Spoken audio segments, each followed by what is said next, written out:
अस्सलाम वालेकुम। लेक्चर 13 है ना। लेक्चर 13 स्टार्ट करते हैं FAR 1 प्लस इंट्रो का। 2008 वाले साल की इनकम स्टेटमेंट बैलेंस शीट हमने बना दी थी और इससे आगे की बात मैंने थोड़ी सी करके आपको वो होमवर्क दे दिया था। ठीक है, तो मैं चाहूँगा कि ये बात ज़रा दोबारा करें, ओपनिंग ट्रायल भी ज़रा दोबारा बना लें। ठीक है, और ट्रायल तक मैं ले जाऊँ आपको, क्योंकि ट्रायल जब बन जाएगा तो उसके बाद इनकम स्टेटमेंट बैलेंस शीट बनाना फिर कोई मसला नहीं है। ठीक है ना।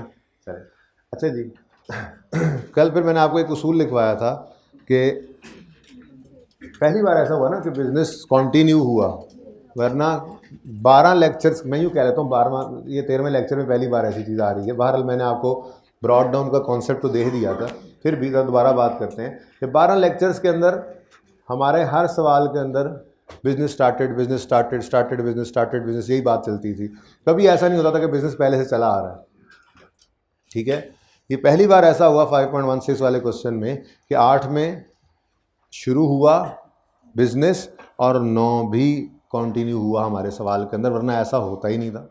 ठीक है, तो जिस वक्त हम 8 से 9 पे बैलेंसेस लेकर जा रहे थे तो मैंने आपको एक उसूल लिखवाया था कि इनकम स्टेटमेंट के किसी भी आइटम का क्लोजिंग बैलेंस अगले पीरियड में ओपनिंग बैलेंस नहीं बनता, जबकि बैलेंस शीट के हर आइटम का क्लोजिंग बैलेंस अगले पीरियड में ओपनिंग बनता है। ये उसूल हमने लिखा था। ठीक है, अब उसके ऊपर थोड़ी सी वजह के ऊपर भी बात कर लेते हैं, वैसे शायद की भी हो, फिर भी देखें। Sales less cost of sales, GP less expenses, net profit आ गया। देखें, ये क्लोजिंग स्टॉक तो इधर का आइटम ही है, तो यहाँ से निकल कर चीज़ यहाँ पे चली गई है ना, इसको तो छोड़ दें। बाकी जितने आइटम्स हैं इन्होंने कुर्बानी दे दी अपनी, और कुर्बानी देकर क्या फिगर निकाली है, नेट प्रॉफिट 517। ठीक है, फिर ये 517 भी यहाँ पर नहीं पड़ा रहा, ये 517 यहाँ से निकाला हमने और निकाल कर कैपिटल में ऐड कर दिया। ठीक है, यानी इनकम्स एक्सपेंसेस कह लें या इनकम एक्सपेंसेस का नेट प्रॉफिट कह लें, ये प्रॉफिट एंड लॉस अकाउंट से निकलकर बैलेंस शीट का पार्ट बन गया, बैलेंस शीट का कैपिटल के अंदर ऐड हो गया जाकर। ठीक है, अब अगले पीरियड में हमने इस क्लोजिंग कैपिटल को ओपनिंग जब बनाना है तो इसी के अंदर ही वो प्रॉफिट पड़ा है, यानी इसी के अंदर वो इनकम एक्सपेंसेस नेट होकर आए पड़े हैं। प्रॉफिट एंड लॉस अकाउंट खाली हो गया, इसलिए तो प्रॉफिट एंड लॉस अकाउंट के बारे में लिखा था हमने कि ये फॉर द ईयर बनता है। ठीक है, तो फॉर द ईयर रिजल्ट 517 का प्रॉफिट आया, हमने कहा ये प्रॉफिट भी किसका, ओनर का, तो ओनर के खाते के अंदर इसको भी हमने कर दिया ऐड। तो ये 517 जब यहां से ये 517 क्या था, इन सब चीजों का नेट, ये जो रिजल्ट था, ये रिजल्ट सारे का सारा यहां से निकाल कर हमने कहां ऐड कर दिया, कैपिटल में। देखो ना, जैसे ये 300 का क्लोजिंग स्टॉक यहां से निकल गया, यहां पर ऐड हो गया, तो फिर यहां पे तो नहीं रहा ना। ऐसे ही ये 517 जब इधर है, इधर भी नजर आ रहा है, तो मतलब क्या है, यहां से पहले ये निकाला था ना, यहां से ये कैलकुलेट हुआ, ये जब आंसर आया इसको हमने यहां से निकाला प्रॉफिट एंड लॉस से और कैपिटल के अंदर ऐड कर दिया कि ओनर ये भी तुम्हारा है। अब अगले पीरियड के अंदर ओनर का हिसाब किताब तो मौजूद होगा, पेएबल फॉर ऑफिस फिक्सचर्स भी हमारे ऊपर बोझ बड़ा होगा, जे वॉटसन भी हमसे पैसे मांगेगा, LS से हम पैसे मांगेंगे, कैश की तरह हमारे पैसे पड़े होंगे, लेकिन प्रॉफिट एंड लॉस अकाउंट के अंदर कुछ नहीं पड़ा होगा, क्योंकि उसमें जो कुछ था वो उठाकर हम ले गए थे बैलेंस शीट पे। ठीक है, तो इसलिए मैंने ये उसूल बनवाया था आपसे कि इनकम स्टेटमेंट के किसी भी आइटम का क्लोजिंग बैलेंस, ये क्लोजिंग बैलेंसेस आए थे ना, सेल के लेजर का क्लोजिंग ट्रायल में गया था, सेल रिटर्न का क्लोजिंग ट्रायल में गया था, क्लोजिंग बैलेंसेस थे ना, परचेज का क्लोजिंग ट्रायल में गया था, परचेज रिटर्न का क्लोजिंग ट्रायल में गया था, rent expense, rent electricity expense का क्लोजिंग ट्रायल में गया था, ये सब क्लोजिंग ही गए थे ना। इनके किसी भी क्लोजिंग का अगले साल में ओपनिंग नहीं, क्योंकि incomes expenses for the year होते हैं। फॉर द ईयर मेरे ये इनकम्स हुई, इस साल मेरे ये खर्चे हुए, नेट किया, इस साल मेरा ये प्रॉफिट या ये लॉस है, और उसको भी हमने निकाल के फिर कैपिटल के अंदर एडजस्ट कर दिया, यहां पे कुछ नहीं बचा। अगले साल फिर नए सिरे से इनकम्स आएंगे, एक्सपेंसेस आएंगे, प्रॉफिट आएगा, एंड सो ऑन, ऐसे ही चलता रहेगा। तो इसका मतलब किसी भी इनकम स्टेटमेंट आइटम के क्लोजिंग को हम अगले साल ओपनिंग नहीं बनाते। इवन ये भी यहां पर नहीं बचा रहा, ये भी निकल कर कहां चला गया है, तो ये खाली हो गया, खत्म। ठीक है, बात समझे हो। और बैलेंस शीट का हर आइटम क्लोजिंग जो है वो अगले पीरियड में ओपनिंग बनता है। वो बात भी ऐसे ही है। आप खुद बताओ, आपने अगर 2008 के एंड पे 17,852 अपनी दराज में इकट्ठा कर लिया कैश, तो यकम जनवरी 9 की सुबह जब आओगे तो ये कैश तो पड़ा ही होगा ना। कहानी तो इससे आगे शुरू होगी। इसमें से खर्चे करोगे, इसमें मजीद ऐड करोगे, 17 तो आपके पास पड़ा ही है। ये 6,900 का बैंक में बैलेंस पड़ा है तो पड़ा, इससे आगे शुरू होना है। आपके डेटर एल लेस ने आपको 853 देना है तो ये देना है, ठीक है। तो ये सारी चीजें एज ऑन है, ये क्लोजिंग बैलेंस अगले पीरियड में ओपनिंग बना करते हैं। तो फिर मैंने एक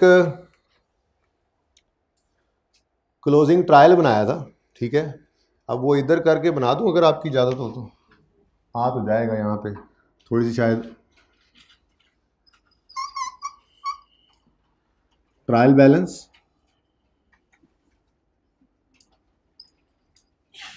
एंड वालों या हाइब्रिड वालों अगर नज़र नहीं आ रहा तो माजरत, मैं बोल तो रहा हूँ। ये वैसे बना दिया था, बना दिया था। अच्छा यार नहीं बनाता यार, शक्लें ना बनाओ, जगह कम है ना असल में। चलो फिर वहाँ कोई जगह, कोई लेजर अगर ना कहीं फिट आया तो वहाँ पे बना दूंगा मैं जाके, ठीक है ना।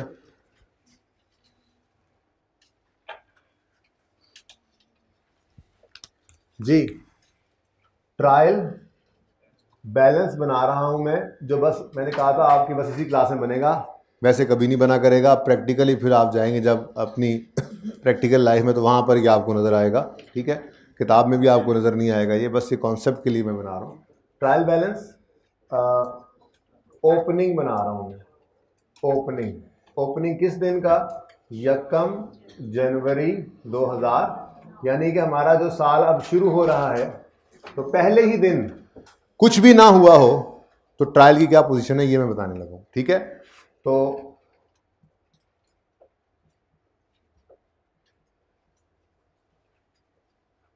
डेबिट और क्रेडिट जी। सबसे पहले ये क्लोजिंग कैपिटल है। ये क्लोजिंग किस दिन है? 31 दिसंबर 2008 पे। तो यकम जनवरी 9 वाले दिन फिर ये क्या बन जाएगा? ओपनिंग। ये जनाब ओपनिंग कैपिटल आ गया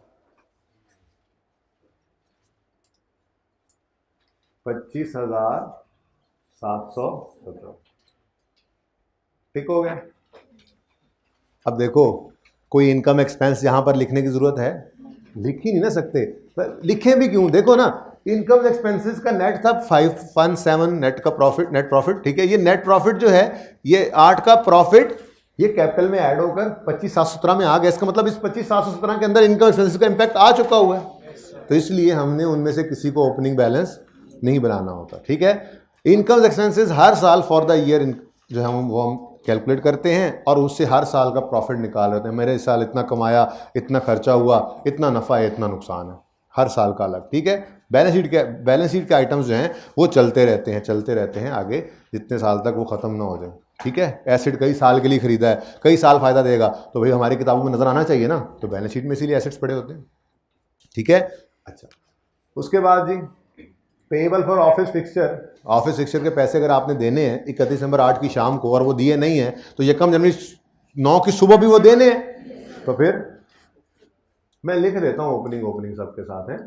ओपनिंग वैसे जरूरत नहीं लेकिन चलो ओपनिंग, ऊपर ओपनिंग लिखा होता बाहर। ओपनिंग पेएबल फॉर फिक्सचर कितना? 3,000। फिर जे वॉटसन ने कौन सा माफ कर देना हमें? साल खत्म हो गया। हाँ सॉरी फिक्सचर भी 3,000 ही है ना, वो देने में जी। अच्छा, जे वॉटसन के अगर हमने 188 रुपये देने हैं तो क्या कहेगा? साल खत्म हो गया, चलो बस ठीक है, साल खत्म हो गया, बस छोड़ो अपना दो पैसे, ऐसा होगा? नहीं, जब तक पैसे नहीं देंगे वो हमारे पर लाइबिलिटी है। तो 31 दिसंबर 8 की शाम को ये क्लोजिंग लाइबिलिटी थी, यकम जनवरी 9 की सुबह आते ही हम ये बोझ महसूस कर रहे होंगे कि हमने जे वॉटसन के 188 रुपये देने हैं, लाइबिलिटी, क्रेडिट बैलेंस, ठीक है। फिर ऑफिस फिक्सचर, ये भाई जो एसेट हमने खरीद लिया है, अब इस साल के शुरू में पिछले साल से खरीदा हुआ जो एसेट है वो इस साल के शुरू में पहले से हमारे पास मौजूद है, ठीक है। तो फिक्सचर ओपनिंग ऑफिस फिक्सचर कितने आ रहे हैं? 3,000 के तो फिक्सचर तो ऑलरेडी पड़े हैं, मजीद खरीदेंगे तो इसमें जो है वो ऐड होंगे, ठीक है। ये ऑलरेडी हमारे पास मौजूद हैं। Okay, next cash, opening cash लिख रहा हूँ मैं, दराज में पहले से ही ये कैश पड़ा हुआ है 17,852। फिर ओपनिंग बैंक अकाउंट का बैलेंस क्या है 6,900। फिर ओपनिंग डेटर LS 853 और फिर ओपनिंग स्टॉक। हर चीज़ ओपनिंग बना दी ना मैंने, क्योंकि देखें वो क्लोजिंग बैलेंस था। अभी मैंने साल शुरू ही किया है, ये ट्रायल इसीलिए नहीं बनाया जाता क्योंकि ये चीज़ें डायरेक्ट ही लेजर में लिख दी जाती हैं। ये ट्रायल मैं इसलिए बनवा रहा हूँ कि बस आपको थोड़ा सा कॉन्सेप्ट क्लियर हो जाए। ओपनिंग ट्रायल मतलब ये लो भाई ओपनिंग बैलेंसेस आ गया, पूरा साल ट्रांजैक्शंस के लिए यहाँ से बैलेंसेस निकाल के लेजर में ले जाएंगे, सारा साल उनकी पिटाई करेंगे, इसको फाड़ के फेंक देंगे, क्लोजिंग यहाँ पर बना लेंगे। ठीक है, तो इसका टोटल बराबर ही होना है, मुझे ज़रूरत नहीं है इसके टोटल की, आप कर लें बेशक, मुझे नहीं ज़रूरत। ठीक है, बराबर ही होगा इंशाल्लाह, बराबर, बल्कि इसी के बराबर होगा क्योंकि यहीं से उठाएंगे फिगर्स, कोई और चीज़ तो आई नहीं है। ठीक है ना। अच्छा, अब हमारा साल शुरू होता है। ठीक है, ये 8 ख़त्म हो गया था, इनकम स्टेटमेंट बैलेंस शीट बना के 8 की शाम को चले गए थे हम, ख़त्म हो गया था। अब ये 9 शुरू हुआ है, तो सुबह सुबह आते ही हमने फटाफट ओपनिंग ट्रायल बना लिया। ने कहा चलो जी अब 9 के साल की सारी ट्रांजैक्शंस के लिए हम तैयार हैं। ठीक हो गया। अब 9 में जो ट्रांजैक्शंस होनी है उनके लिए सबसे पहले जो ऑलरेडी बैलेंसेस मौजूद हैं उनके लेजर्स ओपन कर लेते हैं। ठीक है, लेकिन आपको एक मशवरा दिया था मैंने कि आप कैपिटल और स्टॉक का लेजर मत बनाना, बल्कि इनको डायरेक्ट ही क्लोजिंग ट्रायल में ले जाना। ठीक है, बाकी सब चीज़ों के हम लेजर्स बना लेते हैं। ओके, तो जी वो देख लेते हैं क्यों नहीं बनाना। स्टॉक को तो वैसे मैं इसलिए नहीं बनवाता होता क्योंकि जो दूसरा सिस्टम है ना, असल में परपेचुअल सिस्टम में स्टॉक का लेजर बनना होता है, तो यहाँ पे गलत सलत सा लेजर बनाना सिखा भी दूँ तो वो फिर वहाँ पे जाके कंफ्यूज करता है, इसलिए मैं कहता हूँ बस स्टॉक का लेजर बनाना ही नहीं है। ठीक है, तो वो वक्त आने वाला लग जाएगा क्यों नहीं बना रहे थे हम। ठीक है, इसका ट्रीटमेंट क्या होता है वो भी देख लेंगे। और कैपिटल का लेजर हम बना रहे होते हैं स्टेटमेंट फॉर्म में, वैसे ये थोड़ी देर में ही बता देता हूँ क्योंकि वो मिस पोर्टर वाला सवाल जो है वो करने के लिए कैपिटल का लेजर आपको बनाना सिखाना ही है। ये जो हम लिख रहे होते हैं opening capital plus net profit less drawings equal to closing capital, ये क्या है? लेजर ही होता है स्टेटमेंट फॉर्म में। अभी समझाता हूँ वो। ठीक है ना। तो बहरहाल आपने फिलहाल मैंने जो कहा बस वो ये कि आपने इन दोनों लेजर्स को नहीं बनाना। ठीक है। अच्छा, अब छोटे छोटे करके लेजर्स बना लूँ, इजाज़त है? अच्छा जी, बड़ी मेहरबानी जनाब की। सबसे पहला लेजर जी, पेएबल फॉर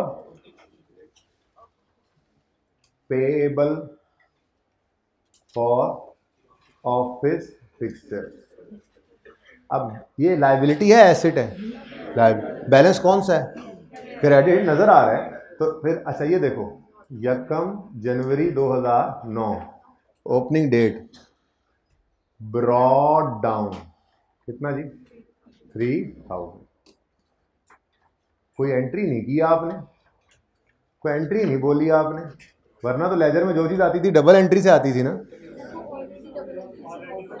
क्लोजिंग की कौन सी डबल एंट्री की थी? क्लोजिंग की कौन सी डबल एंट्री की थी? नहीं ना की थी।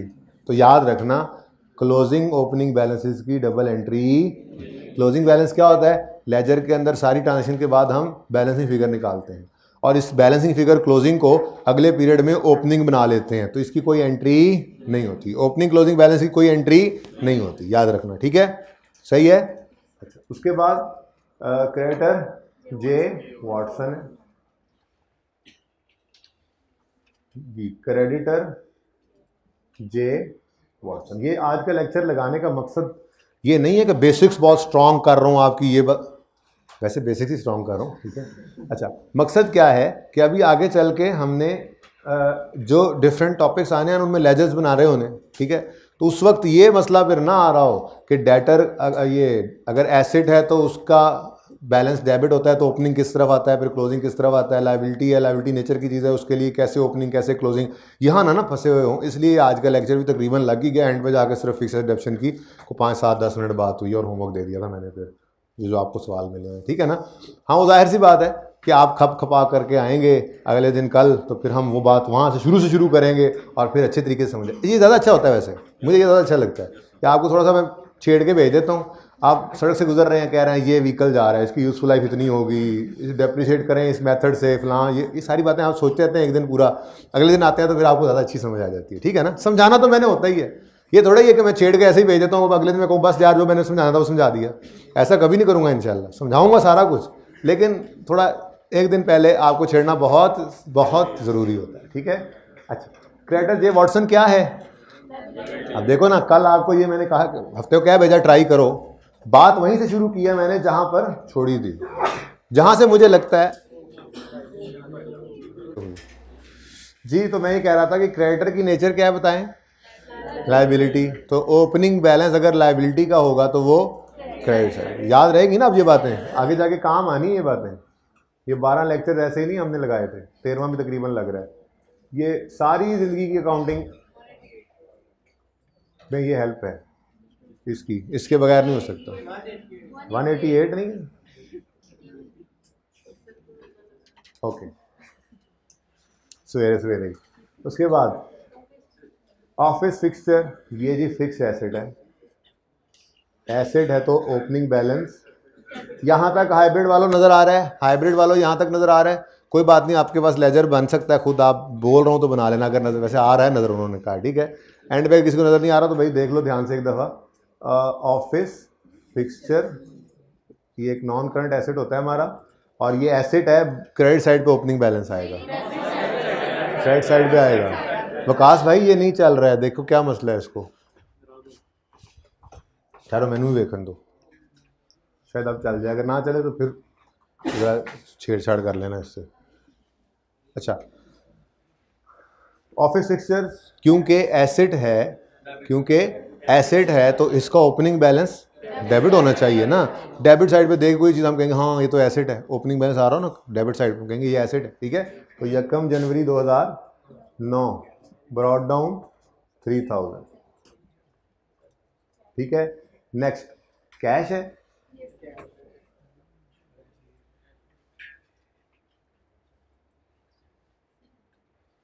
कैश एसेट है, 1 जनवरी 2009 पर ब्रॉट डाउन 17,852। ठीक है ना, यानी इससे आगे कहानी शुरू होगी। फिर bank,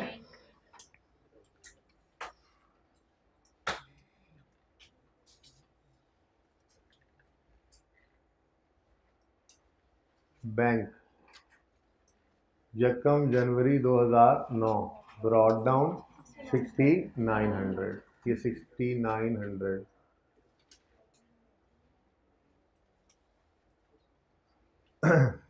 next debtor L less,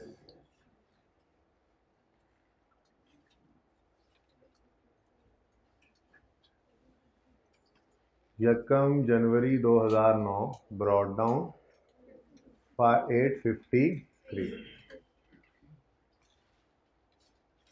अब ये ब्लू लेजर्स मैंने बनाए वो वाले जो पिछले साल से ओपनिंग बने हैं, और ये दोनों मैंने क्या कहा है, लेजर मत बनाओ, इन दोनों कहाँ ले जाना, क्लोजिंग ट्रायल में डायरेक्ट ले जाना और ओपनिंग ही लिखना वहाँ पर। ठीक है ना, इससे लिखवाने का तरीका, एक वजह ये भी है इस तरह से लिखवाने की कि इनकम स्टेटमेंट बैलेंस शीट के सवालों, मैक्सिमम सवालों के अंदर वो इसी तरह से आते हैं, तो एक ज़रा हेल्प मिल जाती है, दिमाग के अंदर बात बैठ भी जाती है। ठीक है ना, तो ये दोनों चीज़ें आपने डायरेक्ट लेकर जानी है। ओके, अब ना तो ये रिक्वायर्ड है और ना कभी आपको आइंदा नज़र आया करेगा। ठीक है, और ना आपको इसकी ज़रूरत है, वो ट्रायल सारा ना भी दे तो आपको चीज़ें 3-4 बैलेंसेस यहाँ से दे दे, कोई भी आपको ओपनिंग बैलेंस दे दे, आपने देखना है अगर एसेट है तो उसको ओपनिंग बैलेंस डेबिट साइड से शुरू कर देंगे, अगर कोई लायबिलिटी है तो उसका ओपनिंग क्रेडिट साइड से शुरू कर देंगे और ट्रांजैक्शंस करना शुरू कर देंगे। ठीक है, चले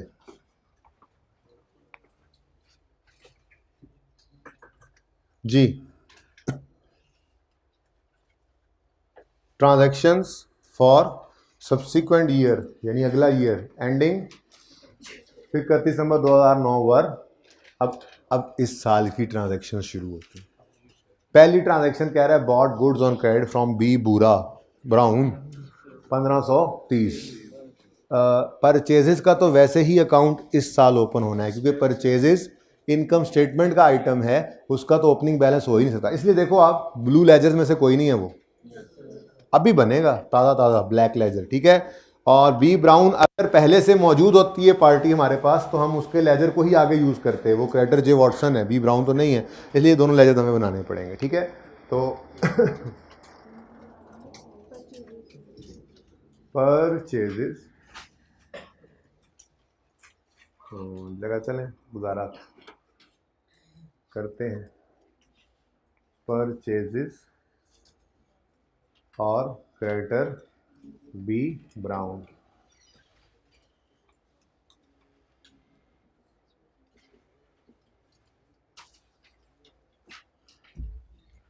जी कितनी है? 1530 बोलो। अच्छा एंट्री बोलो अब। Purchases debit creditor B Brown. अब देखो ये ब्रॉड डाउन इसलिए नहीं है क्योंकि ये इनकम स्टेटमेंट आइटम है। यस सर ना अंधाधुन बोल दिया करो, ये इनकम स्टेटमेंट आइटम नहीं है। इसका ब्रॉड डाउन इसलिए नहीं है कि पहले ये था ही नहीं हमारे पास, पहली बार इसे उधार लिया, ठीक है। इसका ब्रॉड डाउन क्यों नहीं है? ये वैसे ही इनकम स्टेटमेंट आइटम है, ठीक है ना। तो आप देख लो ब्रॉड डाउन जैसे ही नहीं था, ये ट्रांजैक्शन है, इसके आगे क्या लिखोगे? Creditor B Brown. इसके आगे क्या लिखोगे? अब देखो डबल एंट्री हुई है क्योंकि ओपनिंग बैलेंस नहीं था, ट्रांजैक्शन हुई तो डबल एंट्री आ गई, ठीक है ना। जिन लेजर्स में ओपनिंग आ रहा है उनमें ज़्यादा अच्छा समझ आएगा कि ओपनिंग की एंट्री नहीं की थी और जैसे ही कोई ट्रांजैक्शन आई तो डबल एंट्री पास हो रही है, ठीक है। बात नहीं बन रही है, दिल को नहीं लग रही सही, मसला है। ओके जी।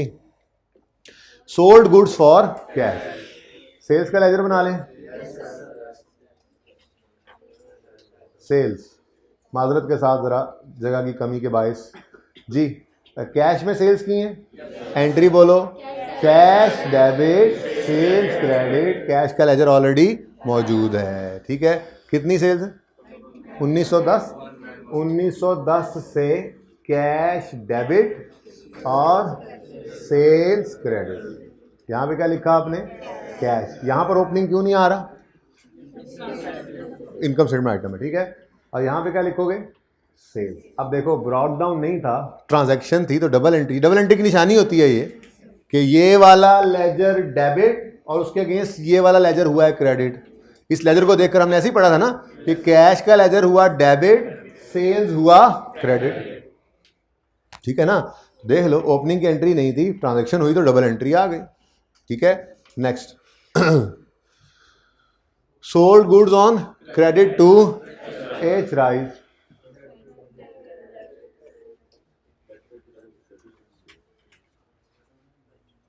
डेटर एच आर डेबिट कितने से? 1374 से, और सेल्स क्रेडिट 1374। ये जी डेटर एच राइस को सेल्स की है, यहाँ पे हम लिखेंगे जी ये सेल्स है। डेट शीट है ही कोई नहीं, वैसे ट्रांजैक्शन नंबर लिखना हो तो लिख लेना। Next, received cheque from L S amounting to 818। ये कहाँ से आ गया? एल एस को तो कोई चीज़ बेची नहीं इस साल, पिछले साल बेची थी, उसने पैसे नहीं दिए थे, इस साल पैसे आ गए in the form of cheque आए हैं, तो बैंक बढ़ गया, डेटर एच राइस कम हो गया, एल एस अच्छा डेटर एल एस कम हो गया, तो बैंक डेबिट कितना? 818। Bank debit debtor L S credit. अब देख लो ब्लू लेजर में ब्लैक ट्रांजैक्शंस आ रही हैं, लेकिन ये साल की ट्रांजैक्शंस है। ब्लू लेजर का मतलब जो पिछले साल से आया, ओपनिंग बैलेंस ब्लू के साथ लिखा था मैंने, ठीक है ना। तो यहाँ पर डेटर एल एस ने पैसे दिए हैं, बताया हमने कैसे जी? बैंक में जी पैसे जमा कराए, ठीक है। Next, paid rent expense amounting to dates of by cash. Rent expense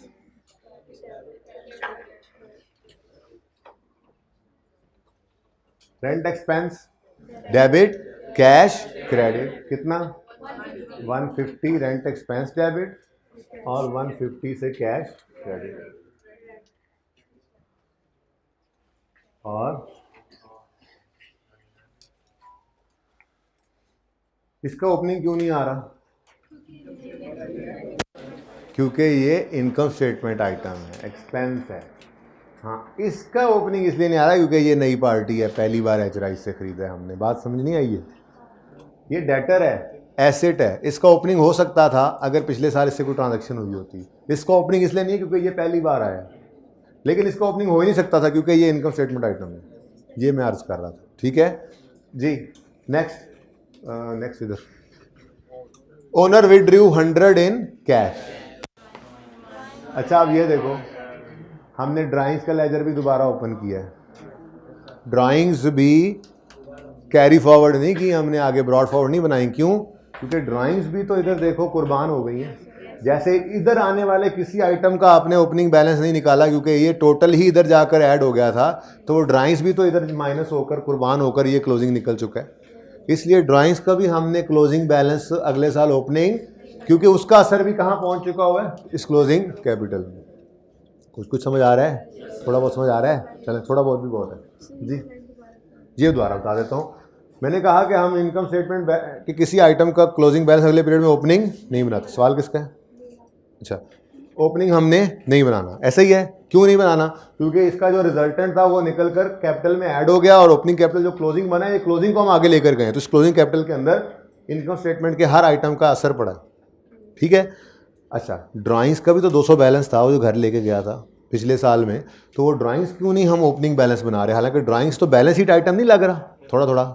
असल में वो ड्राइंग्स में भी तो, जैसे net profit balance sheet item नहीं था लेकिन हमने बना दिया, ठीक है। अब नेट प्रॉफिट चूंकि क्लोजिंग कैपिटल में असर ले आया अपना, तो उसको हम दोबारा ओपन नहीं कर रहे, ठीक है। वो क्लोजिंग कैपिटल में उसके असरात हैं। ऐसे ही ड्राइंग्स हैं, ड्राइंग्स 200 रुपये की पिछले साल जो थी, उन्होंने यहाँ पर नेट होकर क्लोजिंग में अपना असर डाल दिया है। अब ये क्लोजिंग जब हम अगले साल ओपनिंग बनाएंगे तो उसमें पिछले साल की ड्राइंग्स का असर आ चुका हुआ है, इसलिए ड्राइंग्स भी हमेशा फॉर द ईयर हम लेजर बनाया करेंगे, ओपनिंग बैलेंस ड्राइंग्स का हम नहीं लिया करेंगे, ठीक है।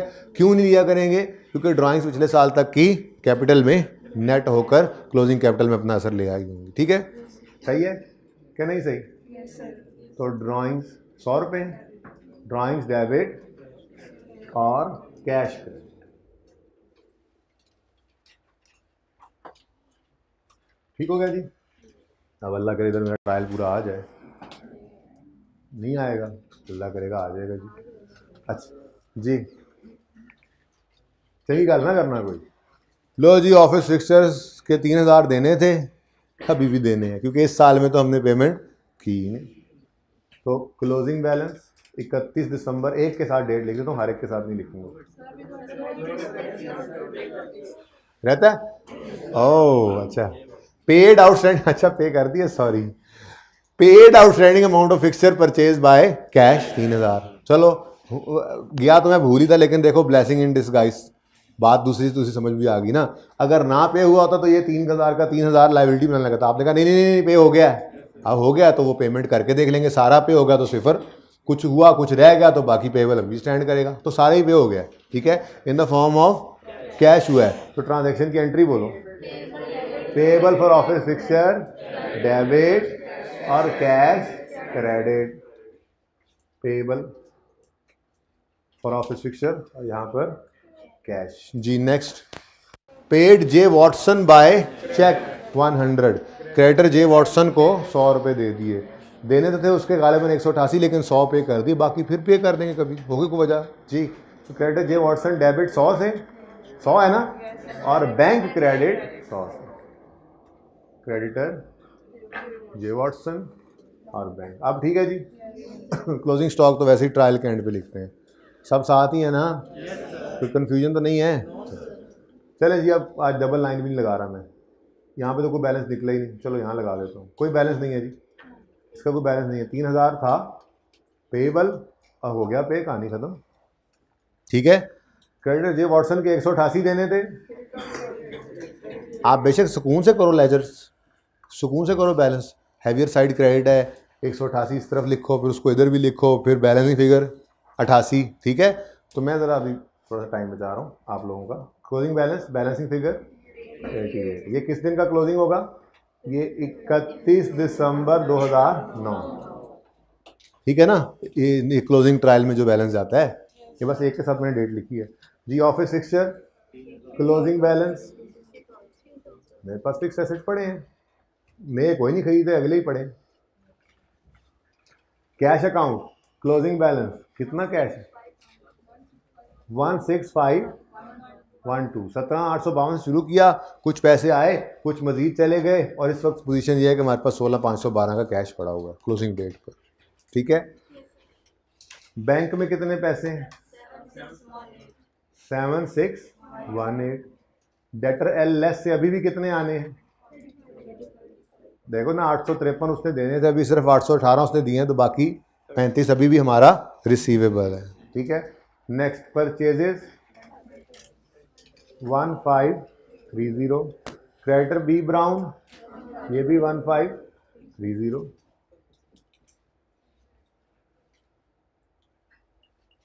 सेल्स 3284। क्लोज हो गया ना ये, ज़रा टेढ़ा बन गया ज़रा। ठीक है जी। उसके बाद debtor H rice 1374। Rent expense 150। Drawings 100।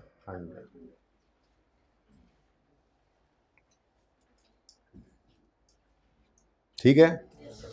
अब जी ये सारे क्लोजिंग बैलेंसेस, इसका तो है नहीं, ये 88, ये 3000, ये 16512, 7618, 35, 1530, 1530, 3284, 1374, 150 और 100। ये क्लोजिंग ट्रायल बनाएंगे, अल्लाह करेगा बनाएंगे। अच्छा, ये मैं ड्राइंग्स का लेजर, चलो देखते हैं कितने आइटम हैं, हो जाएगा इंशाल्लाह। ट्रायल बैलेंस, अच्छा जी, ट्रायल बैलेंस क्लोजिंग मैंने बनाना है 31 दिसंबर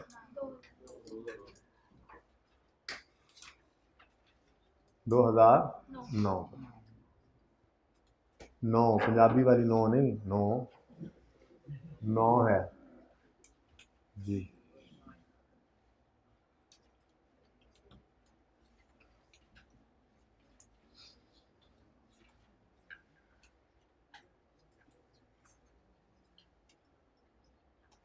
हाँ भी, हाइब्रिड में को बोल रहा है आपस में भाई, मॉनिटर साहब बताना ज़रा। फीमेल स्टूडेंट्स की मॉनिटर बोलें, मॉनिटर नहीं, फीमेल स्टूडेंट फीमेल का बताएंगे। को मोबाइल यूज़ कर रहा है तो उसका भी बताओ। अच्छा, किसी का मोबाइल बोला है, हाँ उसकी खैर है, आइंदा आइंदा नहीं बोलेगा उस भाई, साइलेंट रखा करो भाई। अच्छा जी,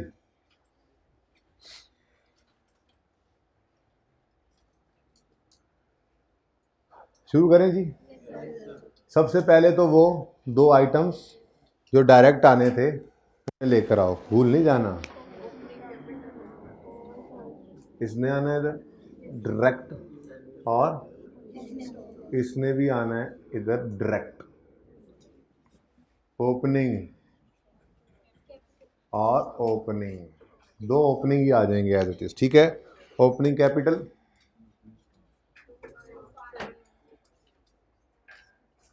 जी कितना? 25717।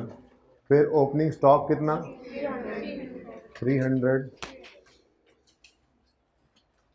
नए स्टूडेंट आ गए।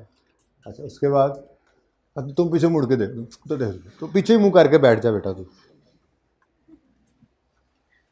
जी। उसके बाद शुरू करते हैं जी। पेबल और ऑफिस फिक्सचर अब नहीं रहे। ठीक है जी। Creditor J Watson 88। Office fixture debit 3000। फिर cash debit 16512। Bank debit 7618। Debtor L S 35 debit. Purchases 1530, creditor B Bhura 1 हाँ पता लग गया बट ठीक है, साथ से गलती हो सही है। सेल्स 3284, मुक नहीं रही चीज़ा। रेंट डेटर HR 1374 डेबिट, ये 1374 है। फिर है जी रेंट एक्सपेंस 150, फिर है जी ड्राइंग्स 100। या अल्लाह, क्लोजिंग स्टॉक की तो जगह ही नहीं बची। चलो आपके पास तो जगह ही जगह है ना जी। 30619 और इधर 619। अब उसके बाद अदर इंफॉर्मेशन होती है। अदर इन्फो के अंदर आप बताओ क्लोजिंग स्टॉक कितना है जी। Closing stock is 320। ठीक है, ये हाइब्रिड वालों नज़र आ रहा है यहाँ तक? हाइब्रिड वालों ये नज़र यहाँ तक नज़र आ रहा है, टोटल नज़र आ रहा है? एंड वाले हाइब्रिड वाले बताओ। इससे नीचे मैंने ये लिखा है अदर इन्फॉर्मेशन, ऑनलाइन वाले भी सुन लें, फिजिकल पीछे वाले भी सुन लें। Other information closing stock is 320 rupees में, रुपीज़ 320 है। ठीक है,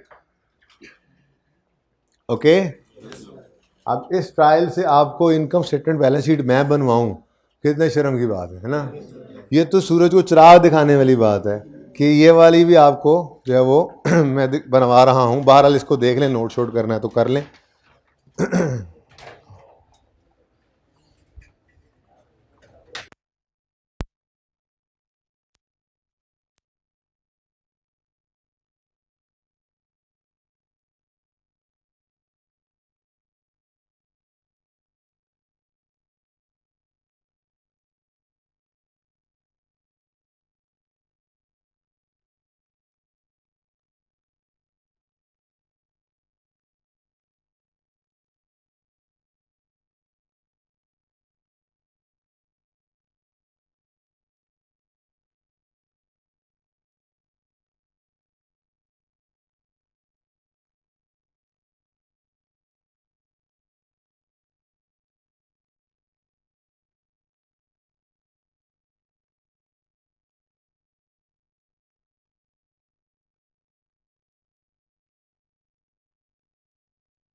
जी, स्टूडेंट का सवाल है, ओपनिंग स्टॉक को सिर्फ इनकम स्टेटमेंट में लिखते हैं और क्लोजिंग स्टॉक को दोनों जगह लिखते हैं। जवाब है यस। उसके पीछे वो लॉजिक भी तो है, एक आपको उसूल भी बताया था कि ट्रायल में नज़र आने वाली हर चीज़ सिर्फ एक बार नज़र आती है और अदर इन्फॉर्मेशन नज़र आने वाली हर चीज़ डबल एंट्री उसकी पास करनी पड़ती है, दो जगह नज़र आती है।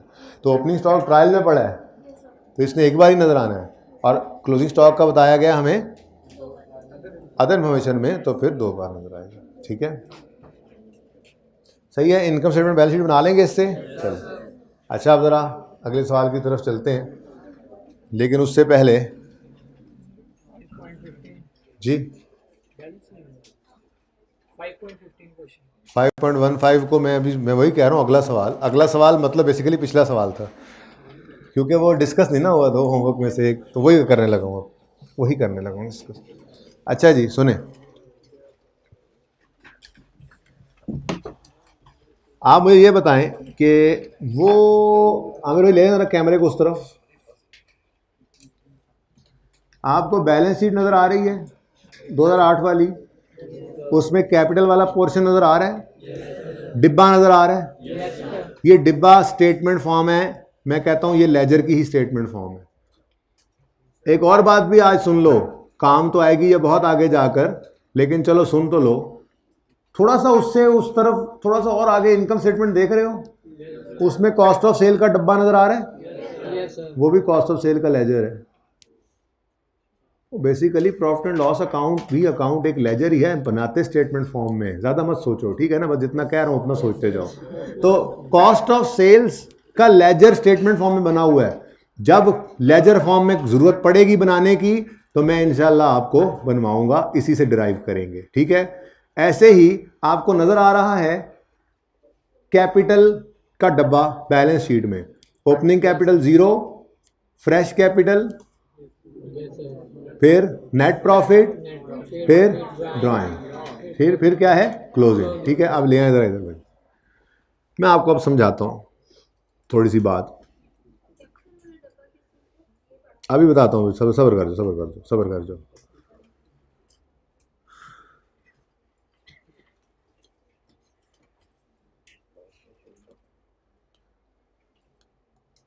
ये क्या लिखा मैंने, ये डेटर का लेजर है। मिसाल के तौर पे ब्रॉड डाउन है जी 10 रुपये, सेल्स हुई हैं 150 रुपये, कैश रिसीव हुआ है जी 90 रुपये, क्लोजिंग बैलेंस बता दो मुझे 60 रुपये। अच्छा, ये है लेजर, मुश्किल बात इसमें कोई? अच्छा, मैं अगर इसी लेजर को स्टेटमेंट फॉर्म में प्रेजेंट करना चाहूँ तो कोई बहुत बड़ी मुसीबत आ जाएगी? कोई मुसीबत नहीं आएगी। Brought down means opening balance, मैं यहाँ पर लिखूँगा ओपनिंग बैलेंस या ओपनिंग डेटर्स, जो भी लिख दें एक ही बात है, 10 रुपये। फिर ये ओपनिंग डेबिट साइड पर है और सेल्स भी डेबिट साइड पर है, तो इन्होंने ऐड ही होना है ना। ओपनिंग में सेल्स बढ़ेंगी ना, ओपनिंग में सेल्स ऐड होकर डेटर को बढ़ाएंगी ना, तो प्लस सेल्स 150, ठीक है जी। अब ये तो डेबिट साइड हो गई। अब जब क्रेडिट साइड पर आते हैं तो 90 ने माइनस होना है, जाहिर है 160 का रिसीवेबल था, उसमें से 90 रिसीव हो रहा है, तो फिर ये रिसीवेबल कम कर रहा है ना, तो minus cash received minus cash received कितना, 90, क्लोजिंग, इधर देखो, देखना एक मिनट, देखना क्लोजिंग बैलेंस, ये बैलेंसिंग ही तो निकाल रहे हैं हम, ये बैलेंसिंग फिगर नहीं निकाला करते हम, बैलेंसिंग फिगर निकालते हैं, कितना आ गया 70, तो फिर इधर भी 70 आना चाहिए था, बदतमीजो 60, ठीक है। तो बदतमीज तो कहीं ना कहीं तो हो आप लोग, पिछले मौके पे या यहाँ पर कहीं ना कहीं तो हो।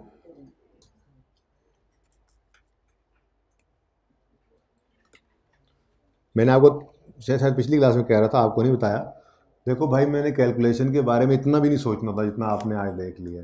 कैलकुलेशन ध्यान से करनी है, जो टार्जन बनने ना वो बिल्कुल बनना छोड़ दें, कैलकुलेटर हाथ में रखा करें, छोटी सी कैलकुलेशन भी। एक तो इससे फ़ायदा ये होता है कि पर्चे के अंदर तेज़ी से हाथ चलता है, कैलकुलेटर पे कैलकुलेशन किया करें। मेरा ये मसला होता है कि मैं जो बात आपको समझा रहा हूँ उससे अगली समझाने वाली सोच रहा हूँ, तो मेरे पास इतना दिमाग नहीं होता फिर कि मैं कैलकुलेशन को भी सोच लूँ, पता नहीं लायक नहीं हूँ ना इतना। अब आप लोगों ने कैलकुलेशन को इंश्योर करना है कि वो गलत ना हुआ करे, ठीक है। अच्छा, क्या बात कर रहा था मैं, हाँ, इन दोनों में कोई फ़र्क, अगर आप लेजर से स्टेटमेंट फॉर्म में आना चाहो या स्टेटमेंट से लेजर फॉर्म में जाना चाहो तो कोई प्रॉब्लम नहीं है, बल्कि मैं समझता हूँ कि स्टेटमेंट से लेजर फॉर्म में जाना थोड़ा सा टेक्निकल है। स्टेटमेंट से लेजर से स्टेटमेंट में आना बिल्कुल ही सीधा सीधा है। जो ब्रॉड डाउन है वो ओपनिंग लिखो, उस ब्रॉड डाउन वाली साइड वाले को ऐड करो, क्रेडिट साइड वालों को माइनस कर दो, क्लोजिंग बैलेंस आ जाएगा। हाँ, स्टेटमेंट से लेजर की फॉर्म में जाओ तो थोड़ा सा सोचना पड़ता है। सोचना क्या पड़ता है, डेटर है, अच्छा तो डेटर की नेचर क्या है, एसेट है, तो डेबिट नेचर है, इसलिए ओपनिंग ने किधर आना है, डेबिट साइड पे। तो एक बार बस ये सोच कर लिखना पड़ता है, फिर तो आगे फिर आसानी है। फिर ऐड वाले डेबिट साइड पर, लेस वाले क्रेडिट साइड, ऐसे ही है। अच्छा, अब मैं ये कह रहा था कि आपके सवाल में ये बोर्ड के उस तरफ कैपिटल की हेडिंग बनी हुई है, उस कैपिटल की हेडिंग के नीचे क्या कुछ लिखा हुआ है, ओपनिंग कैपिटल अभी आप लोगों ने देखा था, आमिर भाई दिखा रहे थे, अब नहीं उधर जाना, अब नहीं उधर जाना, अब बच्चों के पास रजिस्टर पे ही मौजूद है। ओपनिंग कैपिटल मैंने कहा चलो जीरो कर दो, हालांकि कल कहा था नहीं ओपनिंग कैपिटल लिख लो, चलो खैर जीरो कर दो, प्लस फ्रेश कैपिटल कितना है जी 25,700। हाँ बस देख के सही फिगर बता दो, कम से कम 25,417।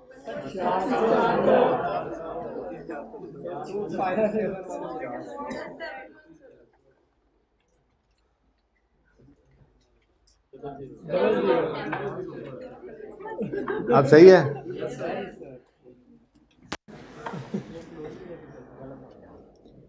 Plus net profit 517 less drawings closing.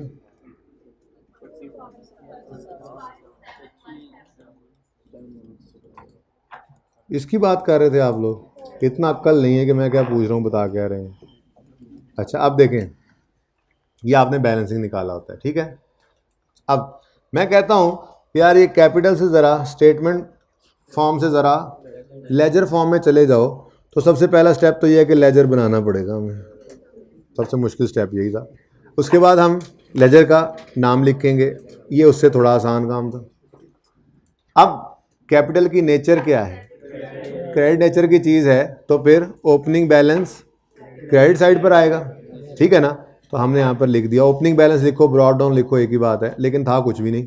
पर चूंकि लेजर तैयारी करवा रहा हूँ ओपनिंग हुआ करेगा, तो इसलिए मैंने बता दिया ओपनिंग जीरो आ गया। सिर्फ ये सोचने की देर लगी कि कैपिटल की नेचर क्रेडिट है, तो ओपनिंग कहाँ आना है, क्रेडिट में। बाकी ऐड वाले सारे अब क्रेडिट साइड पे आएंगे, क्रेडिट नेचर की चीज़ ने बढ़ना है तो क्रेडिट ही होना है, ठीक है। और लेस होने वाले सारे डेबिट साइड पे आएंगे, ठीक है। तो फ्रेश कैपिटल ज़रा जहन के ऊपर जोर दें, तो एंट्री क्या बना करती थी, मिसाल के तौर पे कैश में कैपिटल लाया है तो एंट्री होती थी कैश का लेजर डेबिट, कैपिटल का लेजर क्रेडिट। शायद आपने लेजर भी पहले दिन यही बनाया हो जहाँ से कैपिटल का बैलेंस लेकर आए हैं, ठीक है ना।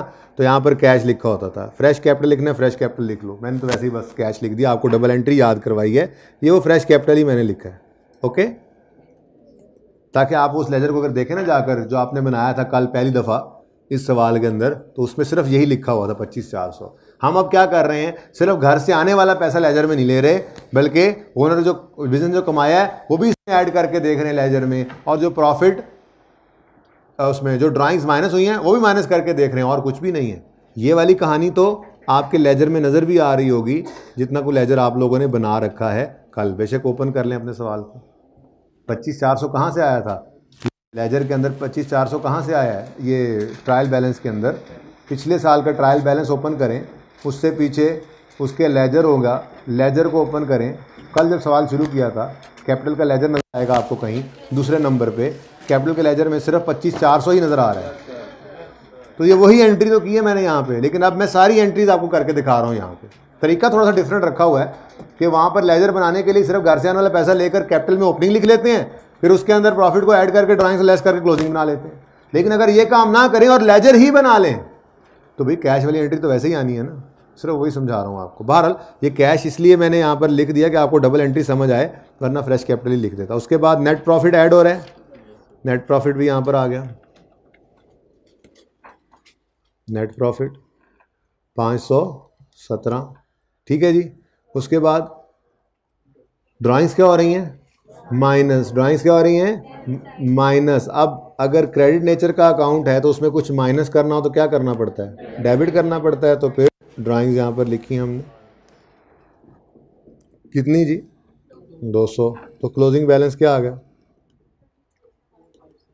25, चेक कर लो ना, चेक कर लो, चेक कर लो 25717, चेक करो, चेक करो कैलकुलेटर में, मुझे नहीं पता, चेक करो, लेजर से बैलेंस करके देखो ज़रा।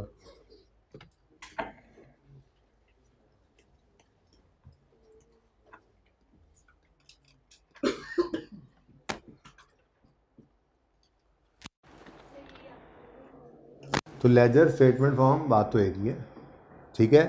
अच्छा अब आते हैं ज़रा अपने सवाल पे। अच्छा जी, अच्छा ये ऐसे एग्जाम्पल है, बस आसान सी बात थी वैसे।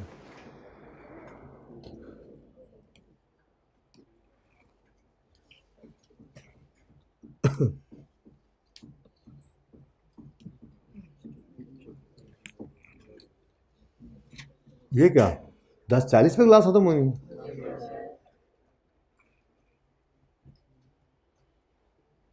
चले फिर ये मिस पोर्टर वाले सवाल के अंदर जो भी है थोड़ा सा बता देता हूँ, ट्राई एक और कर लेना, सोल्यूशन कर ले लेना। अच्छा सर ट्राई और हो जाएगी। और डेप्शन की बात शुरू कर लेते हैं। 5-7 मिनट 10 मिनट बात की पिछली क्लास में भी, ज़्यादा बोझ डाल के ही भेजा है, लेकिन वो मेरे पर ही बोझ है ना। कल आकर पहले आधा घंटा वो बातें करनी पड़ेंगी जो आप करके आए होंगे, फिर उससे आगे बेस अच्छी बन जाएगी, ठीक है ना। फिर इंशाल्लाह कल इस टॉपिक में फ्लाई करना शुरू कर देंगे। कल इस टॉपिक की फिक्स एसेट डेप्शन के लेजर बनाएंगे, एंट्रीज करेंगे, लेकिन उसके लिए ज़रूरी है कि आज मैं आपको थोड़ा सा परेशान करके भेजूँ, थोड़ी सी बेस आपकी बनी हुई हो, फिर कल आधा घंटा लगा कर इसको पक्का कर लेंगे, ठीक है। अच्छा बहरहाल फिलहाल ज़रा मिस पोर्टर वाला सवाल देख लें क्या है इसमें। Miss porters business position on यकम जुलाई वाज एज फॉलोज। यकम जुलाई के ऊपर आपको ये बैलेंसेस गिवन है और सवाल ने नीचे कहा था कि प्रिपेयर बैलेंस शीट एट 31 जुलाई, ठीक है। बैलेंस शीट किस दिन की बनानी है जी? 31 जुलाई। यानी यकम जुलाई पर जो बैलेंसेस गिवन हैं वो आपके ओपनिंग बैलेंसेस हैं, ठीक है। ओके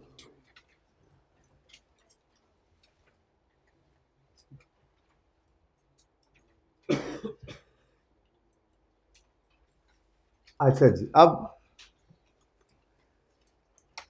यकम जुलाई पर ओपनिंग बैलेंसेस दे दिए। ओपनिंग मैंने लिख लिया था घर से ही, पिछली क्लास में भी ये काम आ गया। सोल्ड गुड्स, अच्छा फिर कहता है during July she sold goods bought goods, क्या मतलब? वो ओपनिंग बैलेंसेस हैं और ये फॉर द ईयर ट्रांजैक्शन है। जैसे हमने भी 5.16 किया है, तो 2008 का क्लोजिंग 2009 का पहले ओपनिंग बनाया, फिर 9 की ट्रांजैक्शन आ गई। ये बिल्कुल वैसे ही है। क्या मतलब? आपको स्टॉक का लेजर तो मैंने वैसे मना किया हुआ है ना बनाने से, वो ना बनाओ आप, ठीक है। आप इक्विपमेंट का भी लेजर बनाओगे, ये डेबिट साइड पे ओपनिंग आएगा। आप क्रेडिटर ओके का बनाओगे, ये क्रेडिट साइड पे ओपनिंग देगा। आप डेटर एबी का बनाओगे, ये 300 डेबिट बैलेंस देगा। बैंक का लेजर बनाओगे, डेबिट बैलेंस है, डेबिट नेचर का अकाउंट है, तो ये ओपनिंग बैलेंसेस आ जाएंगे, ठीक है। कहीं मैंने बनाए थे ये, इसको भी छोड़ दो, ये तो समझाऊंगा तो फिर ही ना। अच्छा जी, ये लेजर्स ओपन हो गए आपके, ठीक है। ये सारे के सारे लेजर्स के ओपनिंग बैलेंसेस हैं यकम जुलाई के, ओके।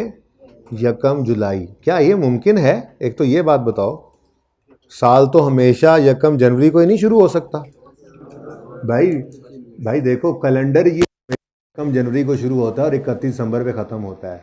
फाइनेंशियल ईयर कोई से भी 12 महीने हो सकते हैं, ठीक है। कुछ कंपनियां फाइनेंशियल ईयर कहते हैं जिस साल की हम फाइनेंशियल अकाउंटिंग जिस साल की कर रहे हैं। कुछ कंपनियां यकम जनवरी से 31 दिसंबर का ही फाइनेंशियल ईयर रखती हैं, यानी उनका कैलेंडर ईयर और फाइनेंशियल ईयर सेम होता है। ज़्यादा कंपनी का नहीं होता सेम। कुछ लोग ऐसे होते हैं जो यकम जुलाई से 30 जून रखते हैं अपना साल, 12 महीने रखने हैं ना, ठीक है। टैक्स ईयर भी यकम जुलाई से 30 जून ही है। कुछ कंपनियां ऐसी हैं जो यकम मार्च से 28 फरवरी तक रखती हैं, कुछ यकम अप्रैल से 31 मार्च तक रखती हैं, कुछ यकम सितंबर से 31 अक्टूबर तक रखती हैं। कहने का मकसद ये है कि फाइनेंशियल ईयर कोई से 12 महीने हो सकते हैं, ज़रूरी नहीं है कि वो कैलेंडर ईयर ही हो जनवरी से दिसंबर, ठीक है ना। लेकिन यहाँ पर तो ईयर की बात ही नहीं थी, यहाँ पर सिर्फ मंथ की बात हो रही थी। बहरहाल मैंने एक चीज़ आपको वैसे ही दिमाग के अंदर डाल दी बीज के तौर पे, आगे जाके काम आ जाएगी, ठीक है ना। अभी तो कह रहा है यकम जुलाई ओपनिंग और 31 जुलाई क्लोजिंग है, 1 महीने का ये उसने कहा हुआ है, ठीक है ना। तो ये ओपनिंग बैलेंसेस आ गए, ठीक हो गया।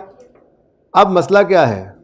मसला ये है कि ट्रांजैक्शन उसने दे दी, सादा ट्रांजैक्शंस हैं और स्टॉक एट 31 जुलाई वॉज। इस सवाल को ज़रा बेहतर कर लें, वो ज़रा वहाँ पे ना 6200 उधर लिखा हुआ है, इसको सही कर लें ज़रा, प्रिंटिंग का वो फॉर्मेटिंग का एरर है। स्टॉक एट 31 जुलाई वॉज 6200 लिखा हुआ है ना, बिल्कुल साथ ही सवाल में देखो, उस 6200 को वहाँ से काट के यहाँ आगे करके लिख दो 6200। ठीक है, ये समझ आई है? वैसे कंफ्यूज कर रहा था। अच्छा, अब ये सारी की सारी ट्रांजैक्शन में क्लोजिंग स्टॉक के हमने ट्रांजैक्शन करनी नहीं है। अब मसला क्या है? मसला ये है कि उसने कहा है ट्रायल भी बनाओ, trading profit and loss account भी बनाओ और बैलेंस शीट भी बनाओ। अब ट्रायल के लिए आपको पता है कि अगर आपने ट्रायल बनाना है और उसी तरतीब से बनाना है जिस तरतीब से आपको मैंने सिखाया है, ठीक है, तो उसके लिए आपको सबसे पहले तो ओपनिंग कैपिटल चाहिए, क्योंकि हम ट्रायल के अंदर ओपनिंग कैपिटल डायरेक्ट लिखते हैं भाई, ठीक है। फिर आपको ओपनिंग स्टॉक चाहिए, ये तो ओपनिंग ही आने हैं। क्या ख्याल है? यही सिखाया था ना, ये तो ओपनिंग ही आने, ठीक है। हाँ, बाकी सारे लेजर्स आपने ओपन कर लेने और उनमें ट्रांजैक्शंस कर लेनी है। पर मसला यह है कि इस सवाल ने थोड़ी फरमाइश ये कर दी थी कि कैपिटल का भी लेजर ओपन कर दो, तो इसीलिए मैंने आपको थोड़ी देर पहले कैपिटल का लेजर बनाना सिखा दिया है, वो भी एंड पे कर लेंगे, ठीक है ना। अब ज़रा बात की तरफ चलते हैं। कैपिटल ओपनिंग हो चाहे क्लोजिंग हो, गिवन तो हो। ओपनिंग तो गिवन होता, आप वहाँ से क्लोजिंग बना लेते। पहली बात तो ये कि ओपनिंग ही गिवन नहीं है। तो यहाँ पर आपका लेक्चर नोट्स का पहला हैंड आउट काम आना था, जो आपसे ये काम करवाया था, अगर आपको याद हो, मिसिंग फिगर्स। इसके अंदर ये सिनेरियो ये वाला था, एसेट्स गिवन है, लायबिलिटीज गिवन है, कैपिटल मिसिंग है। बात समझे हो? अब यहां पर भी क्या है,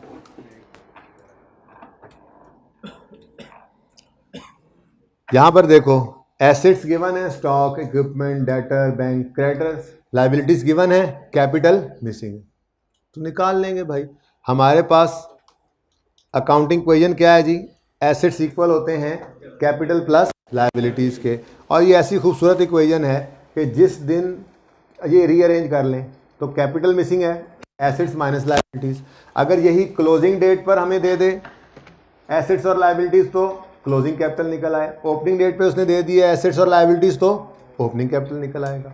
अब सवाल के अंदर हमारे पास ओपनिंग एसेट्स और ओपनिंग लायबिलिटीज़ गिवन है।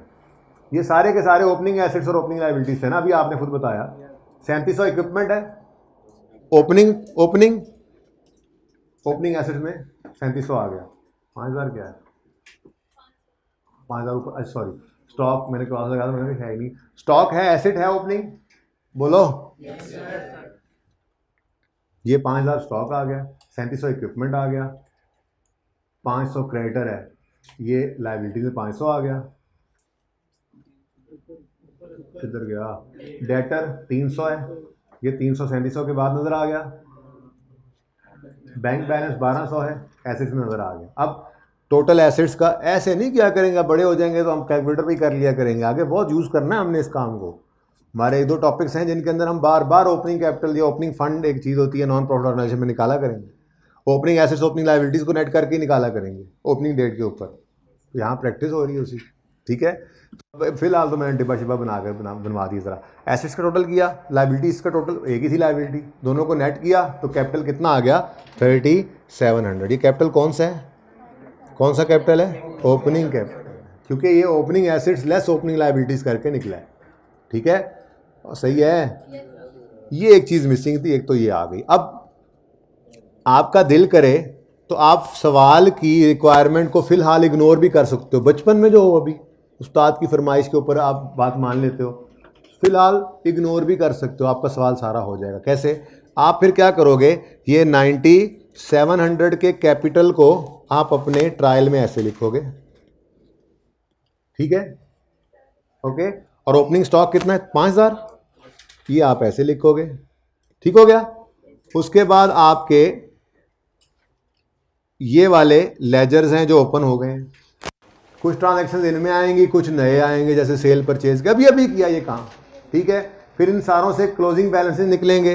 वो क्लोजिंग बैलेंसेस आपके ट्रायल में कुछ डेबिट होंगी चीज़ें, कुछ क्रेडिट होंगी, और नीचे आप अदर इन्फॉर्मेशन के अंदर टोटल करने के बाद अदर इन्फॉर्मेशन में आप क्लोजिंग स्टॉक बता दोगे, ठीक है। उससे इनकम स्टेटमेंट बैलेंस शीट बन जाएगी। एक तो ये तरीका है, ठीक है। अच्छा, ये सब काम करने के बाद चूंकि उसने फरमाइश कर दी थी कि आप कैपिटल का लेजर भी बनाओ, तो मैं आपको कह रहा हूं ऐसे करना है, ठीक है ना। आपने पहले बैलेंस शीट अपने तरीके से बनानी है। ओपनिंग कैपिटल 9700 लिखोगे, नेट प्रॉफिट जो आप इस ट्रायल से इनकम स्टेटमेंट बनाओगे उससे प्रॉफिट आएगा वो ऐड करोगे, ड्राइंग्स हुई तो लेस करोगे, मेरे ख्याल में कोई नहीं ड्राइंग सवाल है। बहरहाल ड्राइंग होंगी तो लेस करोगे, क्लोजिंग कैपिटल आ जाएगा। सब करने के बाद एंड पे उसकी फरमाइश ही पूरी कर देना। आपके पास स्टेटमेंट फॉर्म में कैपिटल का लेजर बन गया होगा, opening capital plus net profit less drawings आ रहा होगा, क्लोजिंग आ रहा होगा, आप उसी को स्टेटमेंट को लेजर फॉर्म में कन्वर्ट कर दो, उसकी फरमाइश भी पूरी हो जाएगी। ठीक है, तो सोल्यूशन कल मिलेगा। वैसे ज़रूरत तो नहीं है, हमने इसका खूब जूस निकाल लिया होगा। मैं तो चाहता हूँ कुछ भी नोट ना करो, लेकिन मुझे लगता है कुछ बच्चों का दिल कर रहा है ये तो कम से कम नोट कर ही लें। तो पिक्चर ले लें बस, 5 सेकंड बाद में अगली बात शुरू कर रहा हूँ।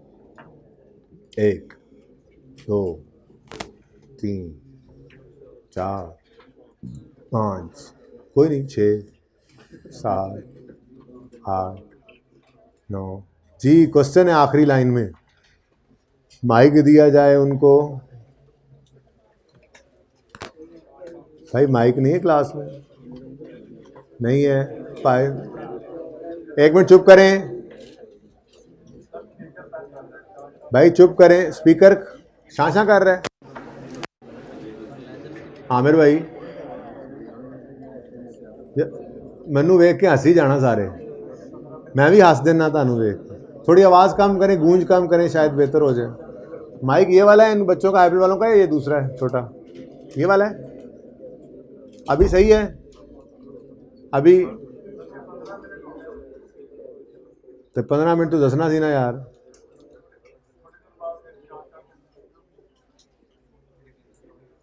अभी क्या सूरत हाल है? वकास उधर ही बैठो, आप उधर ही बैठो। माइक खराब, अभी सही है माइक? अभी आवाज़ सही आ रही है? समझ आ रही है पाए ना? तो गुजारा कर लो, अब 5-7 मिनट रह गए क्लास में। अच्छा जी, थोड़ी सी बात सुने। अब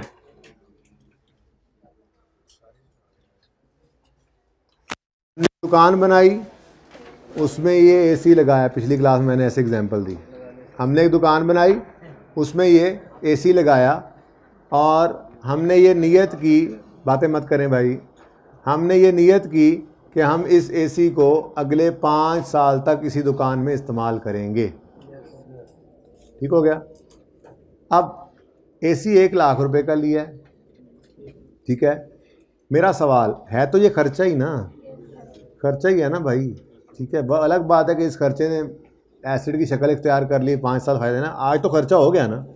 अब मेरा सवाल आपसे ये है कि क्या हम सारे के सारे खर्चे को आज ही इनकम स्टेटमेंट में एक्सपेंस बना लें? ये तो गलत हो जाएगा ना, क्योंकि मैचिंग कॉन्सेप्ट क्या कहता है कि रिलेटेड इनकम्स और एक्सपेंसेस एक ही पीरियड में नज़र आने चाहिए। अब इस एसी ने हमारी दुकान के अंदर लगकर अगले 5 साल तक सेल्स में हिस्सा डालना है, सेल्स करवानी है।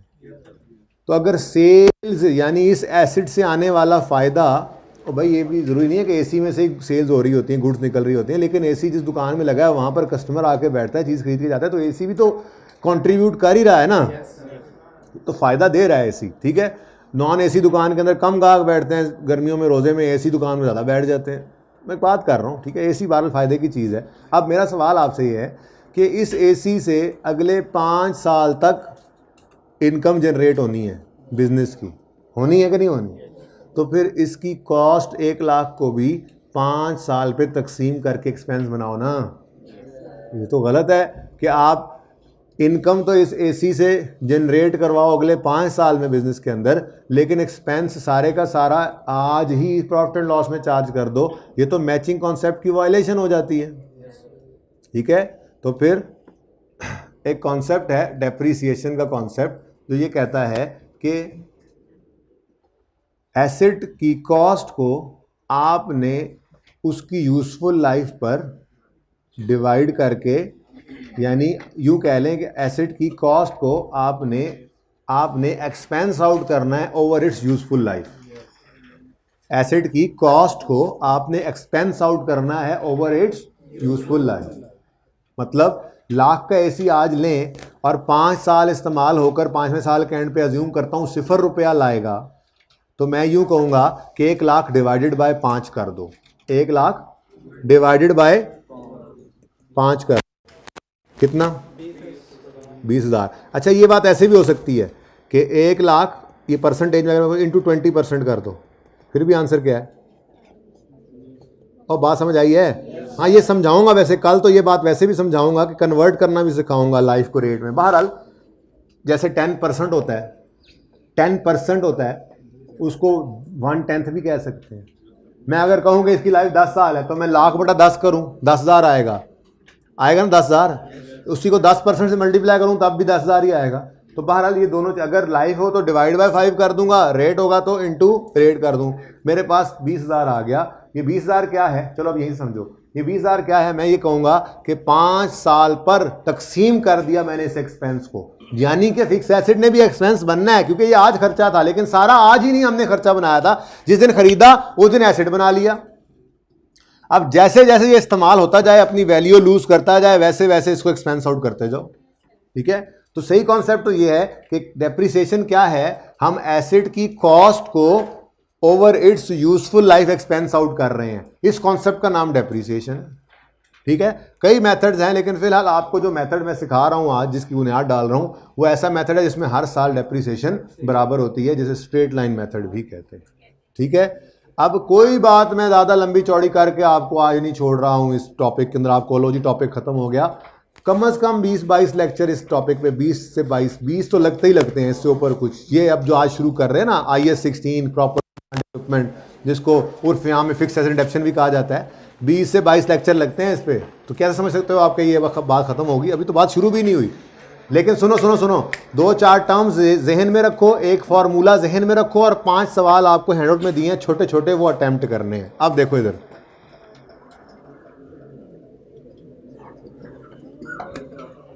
डेप्रिसिएशन क्या है? Depreciation is an expense. घर से लिख के ले आया था मैं, मुझे पता था उस सवाल में देर लगेगी। Depreciation is an expense. Expense का कौन सा एक्सपेंस? क्या है ये? क्या है ये? Allocation of cost of asset over it's useful life. और यूजफुल लाइफ किसे कहते हैं? हमारी नीयत इस एसेट को कितने अरसे इस्तेमाल करने की है, इसे कहते हैं यूजफुल लाइफ। तो अगर एसेट की कॉस्ट को उसकी यूजफुल लाइफ में तकसीम कर दें, तो जो फिगर आए उसको हर साल एक्सपेंस में डाल दें, तो मैचिंग कॉन्सेप्ट की वायलेशन नहीं होगी। फिर क्यों? 5 साल इस एसेट ने इनकम्स जनरेट कर, सेल के अंदर कंट्रीब्यूशन करना है ना, तो उसी सेल के नीचे प्रॉफिट एंड लॉस के अंदर एक्सपेंसेस में उसकी कॉस्ट भी आहिस्ता आहिस्ता एक्सपेंस आउट हो रही है। 5वें साल के एंड पे हम कहेंगे लो जी, उन्हें जो करना था कर दिया, 5 साल खिदमत कर ली, उठा के बाहर फेंक देंगे, अगर इसकी 5वें साल के एंड पे 0 रुपया मिलना है हमें। ठीक है, तो ये मैंने कहा आपको कि इस तरह से ये सही है। मिसाल के तौर पर 45,000 की हमने सेल की 17 में, 18,000 कॉस्ट ऑफ सेल से जीपी 27,000 आया। अगर सारा लाख यहाँ आज ही एक्सपेंस आउट कर देते जिस दिन एसी लगाया था, तो लॉस आ जाता, ये तो गलत होता। हमने कहा नहीं नहीं नहीं नहीं, लाख को 5 साल पे तकसीम करो, 20,000 का डेप्रिसिएशन एक्सपेंस जो है वो बनाओ, प्रॉफिट आपका आ जाए 7,000। ठीक है, अब ये फॉर्मूला है cost minus residual value over useful life. अब ये माइनस रेजिडुअल वैल्यू क्या है? ये छोटी सी बात सुन लो। आपका एसेट आज ₹1,00,000 का खरीदा गया, ये सारी बातें कल इससे कहीं ज्यादा तफसील से करनी है, लेकिन आपको पता है मैंने छेड़ के तो भेजना ही है आपको, ताकि आप परेशान तो होके जाओ, सोचो, कुछ करो, एफर्ट करो, थोड़ा सा कल आओगे तो फिर मुझसे सवाल कर रहे होगे ना कि मैं आपको बातें समझा रहा हूँ। ठीक है ना? अच्छा, रेजिडुअल वैल्यू किसे कहते हैं? 5 साल गुजरने के बाद हमें हमारा ये एस्टीमेट अंदाजा है कि ये ₹1,00,000 का एसी 5 साल बाद 40,000 का हमारा निकल जाएगा, तो 40,000 कहते हैं रेजिडुअल वैल्यू। अब मेरी सोच के बताना, अगर ₹1,00,000 का ये एसी आज खरीदा है, 40,000 रुपये इसके 5वें साल के एंड पे हमें मिल जाने हैं, तो क्या मैं पूरा लाख डिवाइड बाय 5 करके 20-20 हज़ार को एक्सपेंस आउट कर सकता हूँ? भाई साहब, 40,000 तो मेरी एक्सपेंस बनना ही नहीं है, उस तो वैल्यू में लॉस है ही नहीं वो। तो इसका मतलब असल कहानी तो ये है कि फॉर्मूला ये है cost minus residual value over useful life. ठीक है, इससे डेप्रिसिएशन पर ईयर निकल आएगी। ओके, तो अगर मिसाल के तौर पे 40,000 हमारी रेजिडुअल वैल्यू है, तो डिवाइड बाय 5 करके 12-12 हज़ार करके डेप्रिशिएट कर देंगे, 60,000 डेप्रिसिएशन कर सकते हैं, इससे ज़्यादा कर ही नहीं सकते, क्योंकि एसेट की वैल्यू में कमी ही सिर्फ 60,000 आनी है, 40 तो हमारा खर्चा होना ही नहीं है। तो लाइफ कौन सी कंफर्म होती है? बस सर खत्म कर रहा हूँ, लाइफ कौन सी कंफर्म होती है? ये फॉर्मूलाज 2 लिख लो और ये पहले से 5वें सवाल तक ट्राई करके आना है। ठीक है, ये दो फॉर्मूला लिखे हैं मैंने, cost minus residual value over useful life कर दो या cost minus residual value into rate कर दो, आंसर वुड बी सेम। बहुत आधा पौना घंटा सिर्फ मुझे ये लेक्चर आपको जो दिया है ना हैंड आउट, ये समझाने में लगना है, टेंशन नहीं लेनी है आपने, ठीक है। बस एक ध्यान रखना, ये डेप्रिसिएशन एक्सपेंस पर ईयर है, अगर कभी पूरे साल एसेट इस्तेमाल ना हो तो पूरे साल डेप्रिसिएशन भी ना लेना, ये कुछ नहीं लिखा हुआ।